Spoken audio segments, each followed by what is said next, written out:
uKing Nathi kahle kahle waba umalume esaseyingane masingathi nje siyabeka.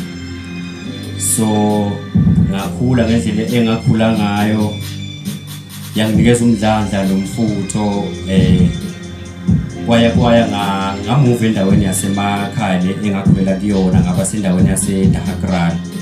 So mangifike eDahakral ngafunda isikolo i-primary ibizwa ngokuthiwa iseThembeni Primary School. Ngandlula ngaya e-high school okuseseme secondary school. Mangifika khona ngafica umngani wami ogama lakhe uSizwe Madonzela. Nokuyena owanginikeza umdlandla ukuthi endoda masingazama into ekanje angeke kuze kulunge yini. So wangifundisa umculo ukuthi okay mawubhala ingoma ubhala kasona ingoma kumele ibe ne-rhyming.